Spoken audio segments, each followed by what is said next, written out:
मान्यता ले रहे हैं आप कैसे डॉक्टर तैयार कर रहे हैं भविष्य क्या होगा डॉक्टरों का। इसलिए जो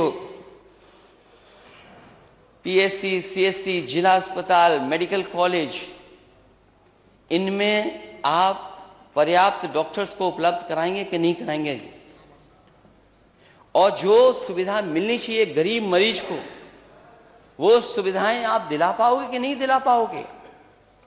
1 रुपए का पर्चा 10 रुपए का कर दिया आपने, जांचों में भी पैसा लगेगा। आप एमआरआई, सीटी स्कैन और जितनी भी जांचें हैं सब प्राइवेट हाथों में देते जा रहे हो, तो गरीब क्या कराएगा, कहां से जांच कराएगा। और जो मशीनें ऑब्सोलीट हो गई उनको कब ठीक करोगे।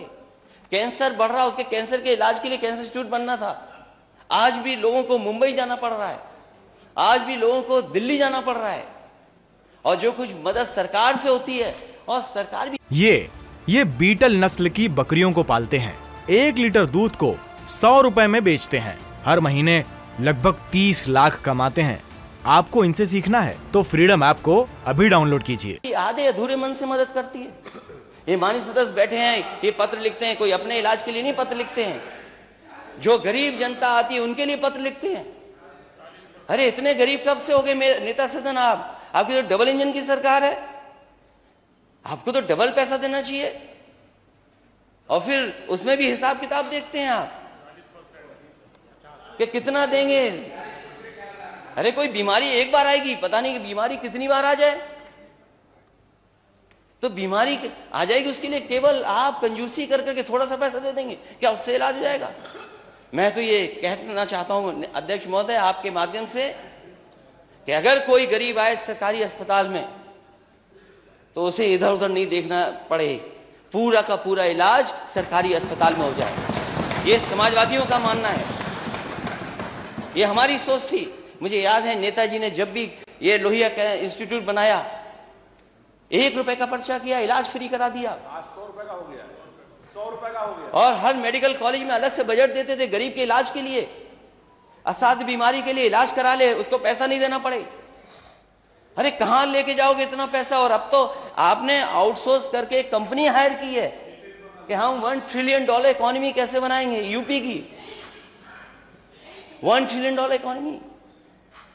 आपको लगता है दिल्ली वाले मदद नहीं कर रहे जितनी मदद करनी चाहिए आपको। अरे दिल्ली की सरकार यूपी से बनती है, आप बताइए दिल्ली वालों को, और पैसा लाइए। आप अपना घोषणा पत्र दोबारा पलट के नहीं देखते क्या। आपने कितने एम्स बनाने के लिए कहा था, 5 साल चले गए, कितने एम्स बन गए आप। ये दोनों एम्स जो बन रहे हैं उत्तर प्रदेश में, ये समाजवादियों की देन है जिसकी वजह से एम्स बन रहे हैं। आप नया एम्स कब लाओगे। बुंदेलखंड में जो मेडिकल कॉलेज था जालौन का, उरई का, बर्बाद कर दिया, झांसी का बर्बाद कर दिया। अम्बेडकर नगर में जो पर्याप्त स्टाफ होना चाहिए वो नहीं है, कोई इलाज नहीं। आजमगढ़ का क्या हाल है, जो नया बना रहे हो उसका हाल आप बेहतर जानते होंगे।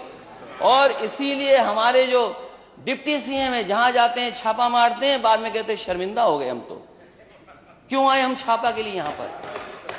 अरे छापा मंत्री बनोगे, कुछ कार्रवाई भी करोगे। आ जाए जवाब। जैसे झोला छाप डॉक्टर कोई मान्यता नहीं, वैसे इनकी भी होने जा रही है अभी। अरे जवाब कोई नहीं पूछ रहा झोला छाप डॉक्टरों को, माननीय मंत्री ट्रांसफर हो गए, इन्हें पता ही नहीं भागीदारी किसकी थी। इसलिए जो घटनाएं हैं वो मैं जानता हूं। एम्बुलेंस से निजी अस्पताल में हो रही है मरीजों की शिफ्टिंग, यह है उत्तर प्रदेश। विश्व की सबसे बड़ी योजना चला रहे हैं आप लोग। 250 रुपए का ऑक्सीजन सिलेंडर 6 गुना वसूला जा रहा है। बेटे को लेकर के भटकता रहा बेबस पिता, जो मैंने कहानी बताई, और भी हुए इस तरह की घटनाएं। अस्पताल में पत्नी का शव पीठ पर लाद कर लौटा व्यक्ति। क्या दिन देख रहे हैं हम लोग।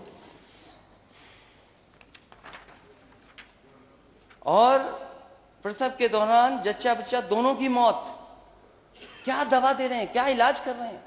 क्या हमारी नर्सेज जो है वो ट्रेंड है, क्या हमारा जो पैरामेडिकल स्टाफ है वो वेल ट्रेंड है, क्या हम उसके लिए विशेष ट्रेनिंग योजना चला रहे हैं। साइबर क्राइम के लिए बता रहे थे, अभी पार्लियामेंट्री मिनिस्टर चले गए कहीं, कि जैसे हम SLR चलाना सिखाते हैं वैसे ही हम साइबर क्राइम में सिखा रहे हैं। आप SLR बोला था, असला बोला था, चलो मुझे सुनने में गलती होगी, हेडफोन नहीं लगाया था मैंने। मतलब साइबर क्राइम और असले में फर्क ही नहीं जानते हमारे लोग। रास्ते में एम्बुलेंस खराब, तड़प गए, उसी में जान चली गई, एम्बुलेंस के इंतजार में जान चली गई। ये आ गया विषय, आ गया। अध्यक्ष महोदय, मैं चाहता हूं कि सरकार कम से कम इस विभाग को तो बेहतर करे, और जब मौका मिला है आपको, डबल इंजन की सरकार कहते हैं आप, दावा करते हैं कि बजट में कोई कमी नहीं है, आप बजट पर्याप्त दीजिए। आपके डॉक्टर, आपके लोग दूसरे प्राइवेट में नहीं भागेंगे। प्राइवेट में व्यवस्थाएं बेहतर हैं, उन्हें सुविधाएं अच्छी हैं, इसलिए जानबूझ करके सरकार सरकारी अस्पतालों को बर्बाद कर रही, जिससे कि अच्छे अच्छे डॉक्टर हमारे चले जाएं। जो सुविधा PGI को मिलती थी वही सुविधाएं KGMU को दी, वही लोहिया को दी। नेता सदन गोरखपुर में कब उन डॉक्टर और नर्सों सबको मिलेगी, या पूरे प्रदेश के डॉक्टरों को या उन मेडिकल कॉलेजों को वो सुविधा कब मिलेगी?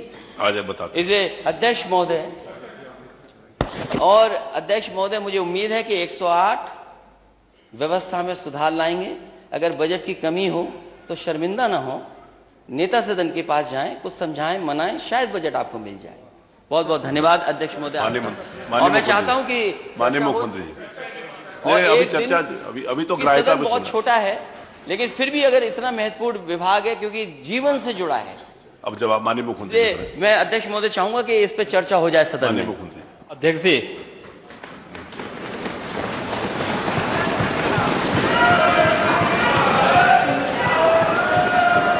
नेता प्रतिपक्ष की बातों से बहुत स्पष्ट हो रहा था कि परोपदेश कुशल बहुत तेरे,